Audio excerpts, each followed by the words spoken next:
Servus, Glück auf und herzlich willkommen zum ersten FC Bayern Talk in der neuen Saison. Ja Leute, Freitag geht's los, 13.8. Spiel in Gladbach, erster Spieltag in der Fußball-Bundesliga. Das Tolle ist, ich habe gerade 45 Minuten FC Bayern Talk aufgenommen, bis ich dann gemerkt habe, dass ich die Cam doppelt drin hatte und noch eine kleine im Hintergrund und das super nervig ist, sich das dann anzugucken. Der Vorteil für euch, ich werde es wahrscheinlich jetzt nicht nochmal 45 Minuten runterbeten, sondern wahrscheinlich in 25 Minuten oder weniger abgehandelt bekommen. Ich fange mal mit den allgemeinen Themen an, was so die letzten Wochen so ein bisschen in der Presse war, ein paar Worte dazu. Erstmal Thema Alaba. Ich denke, sein Verhalten, was er bei Real Madrid an den Tag gelegt hat, in Bezug auf uns FC Bayern-Fans, bestätigt nur meine Aussagen, die ich letzte Saison getroffen habe. Mehr möchte ich da gar nicht zu sagen. Ansonsten sind ja viele Gerüchte im Umlauf, wer noch zu uns kommen könnte. Zwei heiße Eisen, in Anführungsstrichen, wäre einmal Marcel Sabitzer. Und Franck Ribéry ist ja so ein bisschen in der Schwebe. Ich würde am Ende des Tages beide begrüßen. Warum, wieso, weshalb, gehe ich gleich drauf ein. Ansonsten sind ja noch 2, 3 Namen so ein bisschen im Umlauf, die eher ein bisschen unbekannt sind, so Talente. Warum nicht? Dass wir noch irgendeinen großen Transfer sehen werden? Nein, nur wenn irgendwelche Einnahmen erzielt werden auf der Habenseite, denke ich, könnte man vielleicht nochmal irgendwas Größeres holen. Ich denke aber auch nur, wenn irgendwie so ein Coman für 80 Millionen plus gehen würde. Ja, oder vielleicht ein Süle für 20 oder 30 Millionen, dass dann nochmal vielleicht was getan wird. Ansonsten liest man ja sehr viel von, so tollen Experten wie ein Stefan Effenberg, dass wir nur 13 oder 14 Spieler hätten, dass danach unser Kader nicht gut wäre, nicht breit aufgestellt wäre, dass der Kader von Borussia Dortmund ja so viel besser in der Breite ist. Ich bin jetzt nicht so im Thema bei Dortmund von der Kaderbreite her. Ich denke, unser Kader ist breit genug. Ja, wie ich gerade schon sagte, würde ich so einen Sabitzer und Ribéry begrüßen. Aber beide sind nicht zwingend notwendig. Was ich begrüßen würde, wäre ein Rechtsverteidiger. Das ist so die einzige Posi, wo wir nicht wirklich eine gute Alternative haben in meinen Augen. Aber wir gehen jetzt mal einmal den Kader durch und dann werdet ihr auch sehen, warum ich das so sehe. Gut, fangen wir an im Tor. Ich denke, im Tor gibt es keine zwei Meinungen. Neuer ist über alle Sachen erhaben. Der spielt auch konstant auf einem hohen Niveau und das Alter wird ihn nicht schlechter machen. Eher besser, wie ich finde. Da müssen wir uns gar keine Sorgen machen. Wir haben wieder, Ulle ist wieder da. Sehr gut. Super Nummer 2, haben wir gar keine Sorgen mit. Sollte Neuer mal 3, 4 Wochen ausfallen oder sowas. Oder eine Pause brauchen, gar kein Problem. Ulle ist Verlass. Mache ich mir gar keine Sorgen. Sollte Ulle sich verletzen oder Neuer verletzen, Ulle als Nummer 1 kommen, haben wir noch Christian Früchtel. Super Talent. Und Rontorm, Hoffmann ist auch noch da. Der auch konstant Leistungen spielen. Zweite Mannschaft, aber rücken dann halt nach. Ich überlege gerade, ich denke, da ist in der Bundesliga keine andere Mannschaft so gut besetzt im Tor, wie wir es sind. Auch nicht ein Borussia Dortmund, meiner Meinung nach. Gut, Verteidigung. Da müssen wir ein bisschen unterscheiden. Upamecano, Omar Richards, Niklas Süle, Benjamin Pavard, Chris Richards, Alphonso Davies, Bruno Sarr, Lucas Hernandez und Tanguy Nianzou. Ja. Sind 9 für 4 Posis. Dem ist erstmal so, ja. Heißt, wir sind auf jeden Fall doppelt besetzt. Innenverteidigung, denke ich, Upamecano ist gesetzt. Ist für mich eine Maschine, ich erwarte viel von ihm. Ist ein super sympathischer Typ, super auf dem Boden geblieben. Wird sich den Arsch aufreißen bei uns, werden wir viel, viel Spaß dran haben. Ist so ein bisschen Typ Lucio. Sehr bescheiden, sehr zurückhaltend auf dem Platz ein Tier. Ich denke, wir werden sehr, sehr viel Spaß an ihm haben. Ist für mich ganz klar gesetzt in der Innenverteidigung. Zweiter Innenverteidiger erwarte ich Lucas Hernandez. Leider verletzt, aber ansonsten, ich glaube, es wird kaum auf international eine bissigere Innenverteidigung geben als Upamecano und Hernandez. Die sind beide so zweikampffickerig, dass das schon nicht mehr schön ist. Klar, wenn Süle mal wieder in Topform kommt, ja, keine Frage, ist er ein super starker Innenverteidiger. Nicht so fickerig im Zweikampf, nicht so ja, energisch, nicht so diese Power, die letzte, aber mehr so Boateng-mäßig, ne? Aber würde dann eher auch in nicht viel hinten anstehen. Ist die Frage, Nagelsmann hat ihn damals entdeckt, hat ihn in den Griff gekriegt, die Frage wird sein, hat er Bock zu bleiben? Und kriegt der Nagelsmann das dann hin? Wenn alle fit sind, wird es dann aber auch schon hart, ne? Weil wir haben natürlich auch noch einen Jahr zu. Ja, super Talent. Was ich so gesehen habe, sehr, sehr vielversprechend. Muss man mal abwarten. Ne? Hat er jetzt auch die Vorbereitung gespielt. Bin gespannt, wer auflaufen wird gegen Gladbach, ob Nianzou oder Süle neben Upamecano. Vorteil, wo wir gleich noch drauf kommen, was wichtig ist, er kann auch defensives Mittelfeld spielen. Ne? Von daher, Innenverteidigung sehe ich gar keine Probleme. Wir haben noch einen Benjamin Pavard, der eigentlich auch ein Innenverteidiger ist und kein rechter Verteidiger, vergisst man immer. Auch den hätte man noch und er würde natürlich auch lieber Innenverteidigung spielen. Aber ich sehe, wenn alle fit sind, sehe ich kein Vorbeikommen an Upamecano und Hernandez. Also das ist ein Traum Innenverteidigung, Leute. Werden wir richtig Freude dran haben, bin ich mir super sicher. Und wie gesagt, wir haben noch einen Richards, wobei das noch nicht safe ist, ob er noch nach Hoffenheim geht oder nicht. Ich denke, das ist so ein bisschen in der Schwebe wegen Süle, weil Hoffenheim will ihn ja auf jeden Fall. Ja, Süles Vertrag läuft aus. Entweder verlängert er oder er wird verkauft. Sollte er verkauft werden, hättest du natürlich einen Richards da als Backup und würdest ihn nicht abgeben.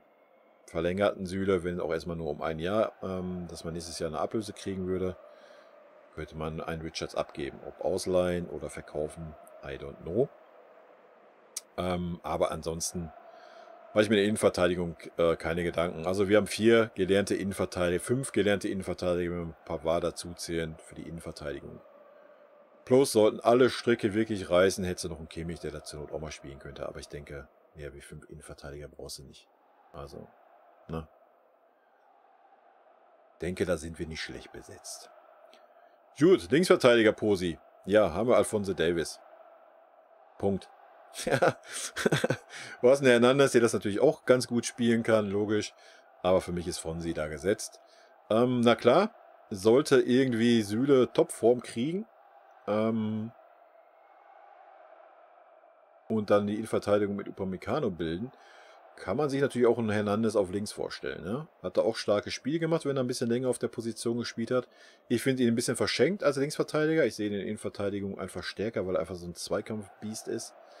Aber er hat auch gute Spiele gemacht und von daher könnte man dann natürlich auch mit dem Hernandez hinten links spielen und einen Alphonso Davies einen weiter vorne auf den Außen. Ne? Und da seht ihr schon, was unseren Kader ausmacht. Wir haben viele Spieler, die 2 oder mehr Positionen spielen können, die einfach super variabel sind. Und schon mal ein kleines Fazit vorweg. Ich bin eher der Freund von einem etwas kleineren Kader, wo du viele Spieler hast, die flexibel sind. Ja, es ist ja jetzt nicht so, dass ein Alphonso Davies als Verteidiger schlechter ist wie offensiv im Mittelfeld oder umgekehrt. Ja, genauso beim Hernandez. Ja, ich finde ihn auf der Innenverteidigerposition wichtiger, aber er spielt auch einen super Linksverteidiger. Das gibt unser Kader her. Also ich sehe es jetzt nicht, dass man sagt, wir haben jetzt, ich meine, wir haben jetzt schon mit Upamecano, Süle und Hernandez 3 gestandene Nationalspieler Innenverteidiger. Da sitzt schon einer auf der Bank und zieht eine Fresse. Da müssen wir uns nichts vormachen, wenn er nicht spielt. Ja? Was würde dir das bringen, wenn du da 4 oder 5 hast, die nicht spielen? Dann ist doch viel besser, wenn du viele Spieler hast, die 2 Positionen gleich stark spielen können, dass du so eine Probleme halt einfach nicht hast. meiner Meinung nach. Ansonsten, ja, habe ich ja gesagt, wir haben noch den Richards auch in der Innenverteidigung, der auch rechten Verteidiger spielen kann. Aber klar, rechte Verteidigerposition ist unsere Problemposition. Wir haben Bunazar, der, da müssen wir mal ganz klar, ganz ehrlich sein, letzte Saison nicht Bundesliga-tauglich war. Er war mal 30 Minuten Bundesliga-tauglich, das war's. Das muss man einfach so sehen. Ich weiß nicht, wie es jetzt ist. Vielleicht überrascht er uns alle, ich weiß es nicht. Und du hast einen Benjamin Pavard. Wie ich schon sagte, Pavard ist jetzt auch nicht der Mega-Rechtsverteidiger in meinen Augen. Ja, er hat mal ein gutes halbes Jahr gehabt, danach aber war er nie wieder so wirklich gut. Er hat immer so ein bisschen so den Eindruck, er hat keinen Bock auf diese Posi. Vielleicht täusche ich mich, vielleicht hat er Bock, Rechtsverteidiger, weil ich denke, er sieht auch in der Innenverteidigung ist kein Land zu sehen. Ja, du hast einen Upa, du hast einen Süle, du hast einen Hernandez und hast noch einen Jan Zu, der da die ganze Vorbereitung gespielt hat. Wird man sehen. Ich würde es mir wünschen, aber ich denke, ein Rechtsverteidiger, ein richtiger, galliger Mischung aus Davis und Hernandez würde ich mir wünschen. Ob es realisierbar ist, ich habe meine Zweifel. Wahrscheinlich nur, wenn Spieler abgegeben werden. Das ist so ein bisschen die Problemposi, die ich sehe, wenn Pavard ausfällt. Ja, vielleicht bringt der Saar dann noch die Leistung, die wir erwarten, keine Ahnung. Ich weiß es nicht, aber das ist so die Pose, die ich hinten sehe, die ein bisschen schwierig ist. Als Linksverteidiger, wie gesagt, da haben wir zwei, plus einen Richards, der aus der zweiten englischen Liga kommt, der braucht wahrscheinlich ein bisschen Zeit, ja, keine Frage. Und wir haben noch einen Stanisic, der das gut gespielt hat, ja, aber der könnte auch Rechtsverteidiger spielen. Also von daher ist das auch nicht so schwarz, wie es alles gemalt wird. Ich sehe in der Defensive keine Probleme mit den 9 Leuten, die hier aufgezählt sind. Selbst wenn du einen Bunazar mal rausrechnest und einen Richards rausrechnest, wenn er noch nach Hoffenheim geht, hast du noch 7 Leute für 4 Positionen.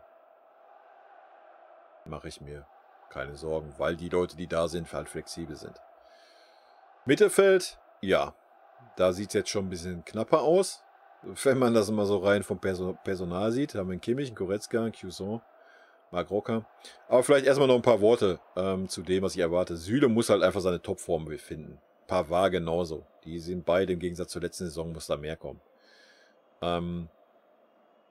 Davis muss einfach wieder sein Level finden. Ich denke, das wird kein Problem sein. Hernandez auch nicht. Hernandez hat einfach Bock, ist einfach geil. Auf Zweikämpfe, auf Spiele und genauso ein Upamecano. Da mache ich mir gar keine Sorgen. Bunazar muss 100% drauflegen. Richards, zweite englische Liga, muss man mal abwarten, was da kommt. Und der andere Richards, ich weiß ja noch nicht, ob er bleibt oder nicht. Muss man mal abwarten. Nianzou bin ich auch sehr gespannt. Freue ich mich drauf, wenn er Spielzeit kriegt. Riesentalent. Ich denke, er wird wahrscheinlich auch ein bisschen Spielzeit im Mittelfeld kriegen. Von daher würde ich ihn hier schon mit reinrechnen, so ein bisschen. Zumindest für den Notfall. Bin ich aber auch sehr gespannt. Ich erwarte einiges. Ich erwarte auch die nächsten 1-2 Schritte von ihm in dieser Saison. Wenn er die Spielzeit kriegt, ja, das ist natürlich immer das. Aber in der Vorbereitung hat er sie gekriegt, aber natürlich auch aufgrund von Verletzungen. So, Mittelfeld, Kimmich. Ja, müssen wir nicht drum herum reden. Er wird der neue Leader werden. Jetzt, wo Alaba auch noch weg ist. Ja, Goretzka, das Pendant dazu. Ich denke, die beiden, wenn die gesund sind, wenn sie fit sind, gibt es da nicht viel Besseres. Schon gar nicht in der Bundesliga. Auf den beiden Positionen. Die Frage ist, wie Nagelsmann spielen wird. Wahrscheinlich eher mit einem Sechser und 2 Achtern. Ich sehe Kimmich klar für 6. Goretzka ist für mich ein klarer Achter. Cuisson kannst du rausrechnen. Hat seine Chancen in der Vorbereitung nicht genutzt. Hat sonst nirgendwo überzeugt.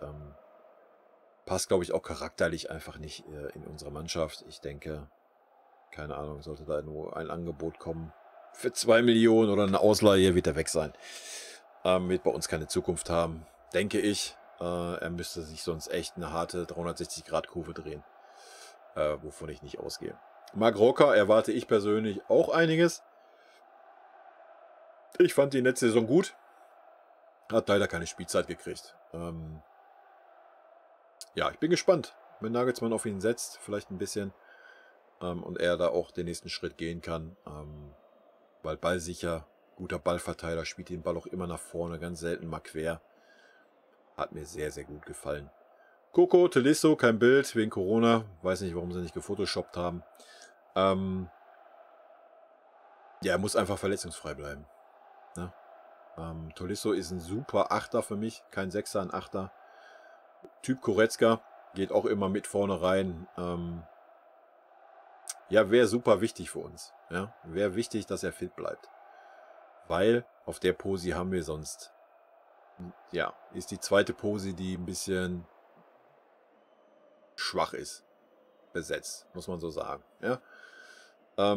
Wie gesagt, ein Kimmich als Sechser, klar kannst du einen Kimmich jetzt auf Dauer nicht so ersetzen, so vom Typ her, vom Anpeitscher her, aber da hättest du halt zum Beispiel einen Rocker, einen Nianzu. Das sind für mich aber keine Achter. Ja? Also ein Rocker ist für mich ein Sechser. Obwohl Rocker ist vielleicht noch ein halber Achter, aber nicht der Typ Goretzka oder Tolisso, die vorne in den 16er mit reingehen und da sich reinballern. Coco muss einfach fit bleiben und er muss wieder das Selbstvertrauen kriegen. Vertrag läuft auch aus. Ist noch die Frage, ob er vielleicht nicht doch noch wechselt am Ende des Tages. Kommen wir daher zum Sabitzer, der im Gespräch ist.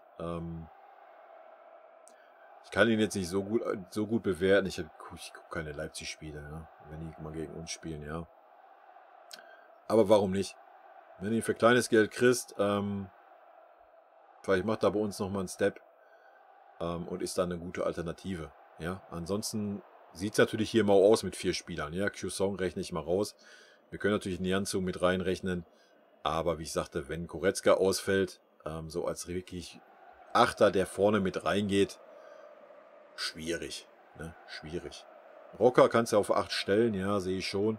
Aber jetzt nicht so, dass er vorne so mit reingeht. Ist halt eher so der Stratege, der die Pässe in die Spitze spielt und sowas. Ja, da sind wir ein bisschen, weil, machen wir uns nichts vor, das Tolisso, ja, er muss verletzungsfrei bleiben. Das ist ja die letzten Jahre halt nicht geblieben. Und wenn man einmal so die Scheiße an der Hacken hat, haben wir damals bei Mehmet Scholl und so weiter, Michael Sternkopf und wie sie alle hießen, gibt genug Beispiele. Ist schwierig, ne? Von daher, ja, wenn man einen Sabitzer kriegt für kleines Geld, 10, 15 Millionen, auf der Posi könnten wir noch jemanden gebrauchen. Ist wie die Rechtsverteidiger-Posi, die beiden Posis sehe ich, wo wir jemanden gebrauchen können. Wenn natürlich alle fit bleiben, haben wir 4 Spieler. Ja, je nachdem, wie der Nagelsmann spielen wird, für 2 oder für 3 Posis. Ja. Nimm mal Nianzu dabei, hast du 5, dann sieht es schon besser aus. Ja, aber hier könnten wir natürlich noch einnehmen. Angriff, ja. Angriff. Oder erstmal, was erwarte ich? Ich erwarte von Rocker einfach den nächsten Schritt. Obwohl ich schon fand, er war letzte Saison schon stark, aber er hat halt nicht die Spielzeiten bekommen. Ja, er war am Anfang ein bisschen fickerig, ein bisschen unbeherrscht, ein bisschen dumm, so in den Zweikampf wegen einer roten Karte und sowas. Kimmich und Goretzka müssen einfach nur ihre Leistung bringen. Da muss er nichts groß erwarten. Die sind auf Top-Level. Und Tolisso muss verletzungsfrei bleiben, dann wird er auch wieder angreifen können. So, Angriff. Gnabry, Sané, Coman. Alle 3 auf ein Level, so von der Leistungsdaten letzte Saison ungefähr. Coman war für mich der konstanteste. Seine Gehaltsforderungen sind natürlich ein absoluter Witz. Und ich bin mal gespannt, inwieweit er da Leistung zeigt jetzt. Ich denke, das werden einige Leute so sehen. Fakt ist, er wird das Geld nicht bekommen. Hat aber auch noch 2 Jahre Vertrag, von daher ruhig bleiben. Dass er sich natürlich aber dahin stellt und sagt, ich möchte so viel verdienen wie ein Sané, kann man natürlich am Ende des Tages dann nachvollziehen, wenn man das Leistungsniveau sieht. Womit wir bei Sané sind. Erstmal, ja, diese Aktion bei der EM, dass da auf ihn rumgehackt wurde, fand ich absolut erbärmlich. Ihn da als Sündenbock hinzustellen, war ein Witz, Leute. Geht nicht.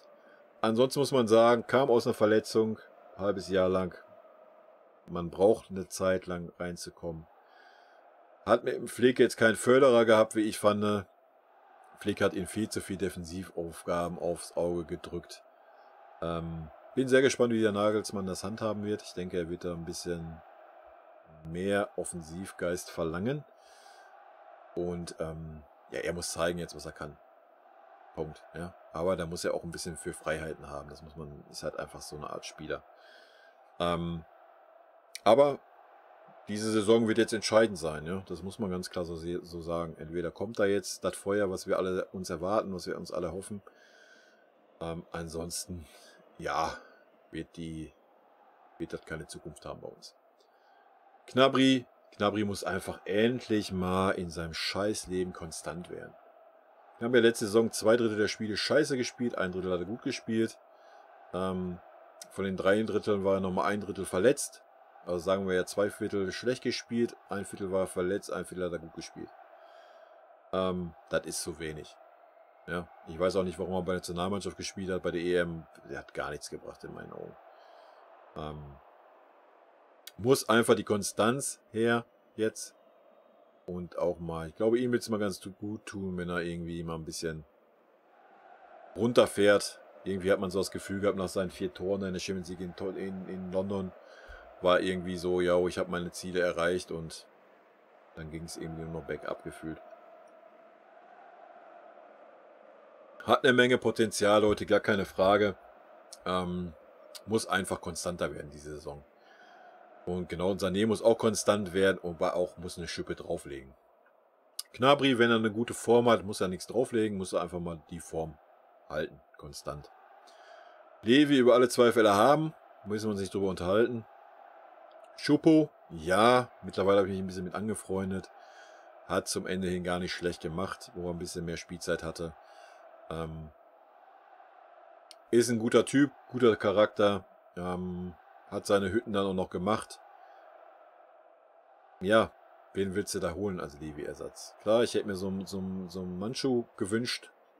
Letzte Saison schon, wenn er Bock gehabt hätte. Aber ansonsten, wen willst du da hinstellen? Es kommt ja keiner und sagt so, hallo, ja, na klar, ich nehme das mit dem Levi auf. Ich denke, ich bin besser wie der Levi.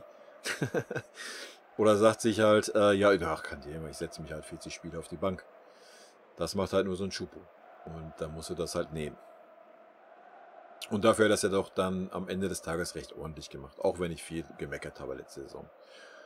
Aber ich weiß nicht, wie der Nagelsmann tickt. Vielleicht gibt es einfach mal ein bisschen mehr Spielzeit für den Choupo, dass er nicht immer ganz raus ist.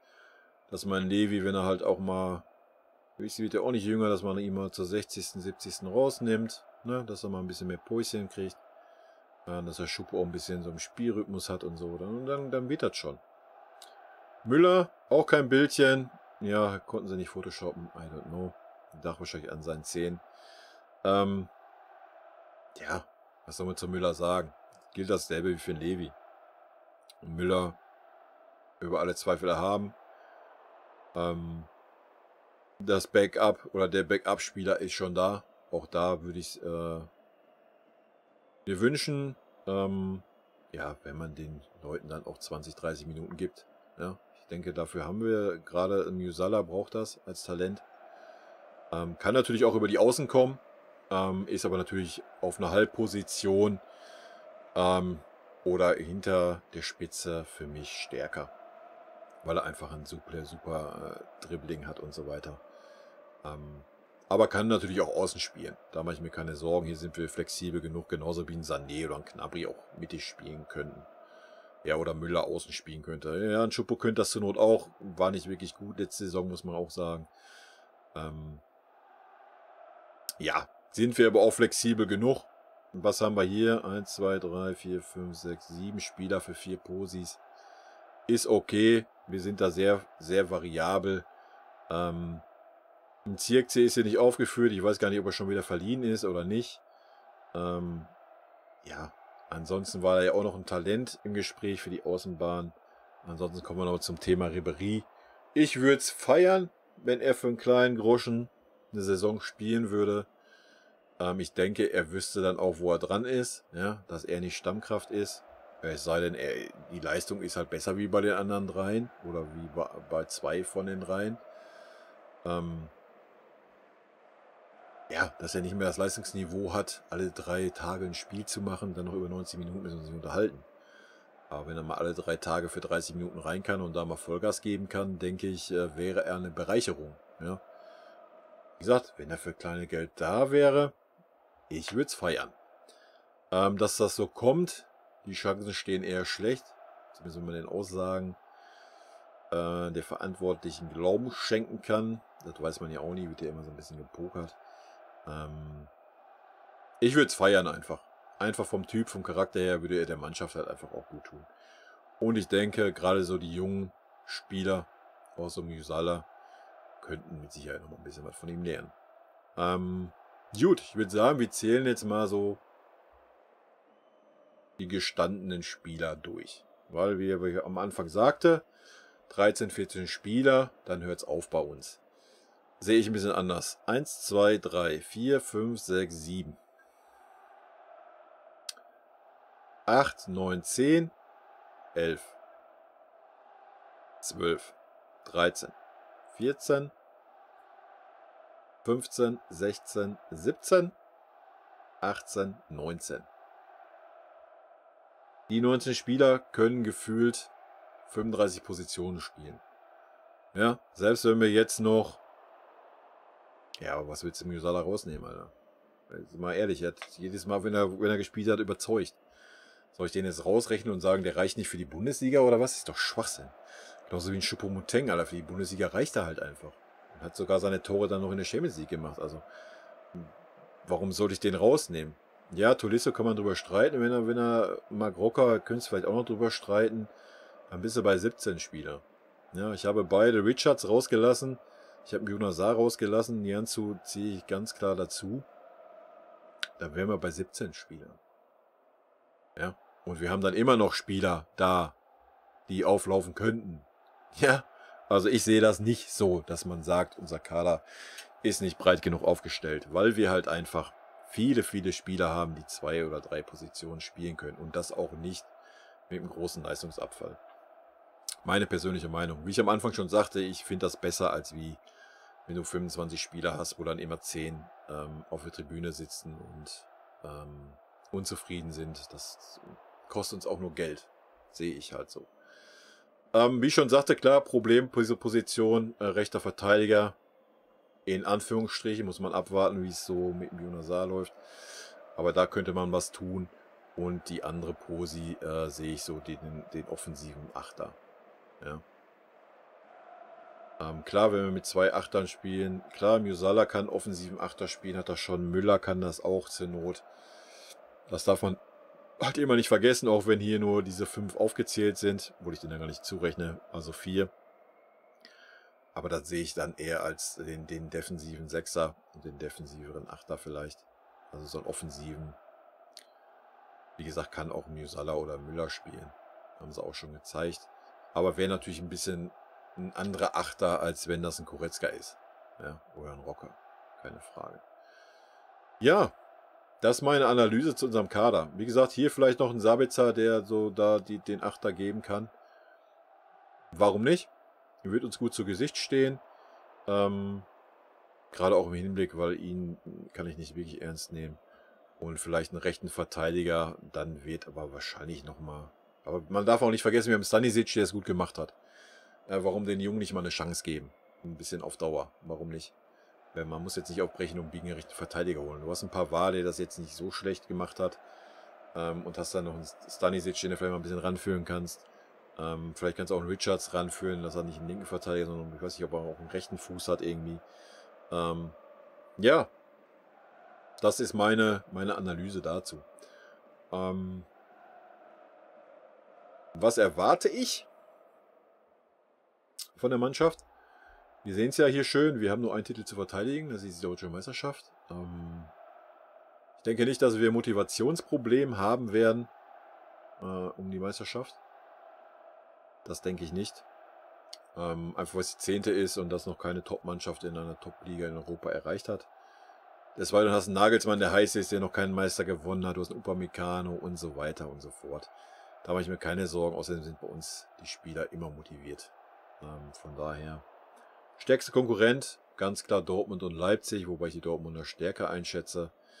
Wenn die Dortmunder ihre Performance durchgehend auf den Platz kriegen, könnte es eine interessante Saison werden, aber das sage ich irgendwie jedes Jahr. Da wird natürlich auch reinspielen, wie der Trainer funktioniert. Ne? Keine Frage. Dasselbe wird aber auch bei uns reinspielen. Ja? Wie der Trainer funktioniert, wie er gleich reinkommt, weil die Nationalspieler sind jetzt gerade mal eine Woche da und so weiter und so fort. Das ist alles ein bisschen Eingewöhnungszeit und das wird sehr interessant werden. Ich denke schon, dass wir der Favorit sind.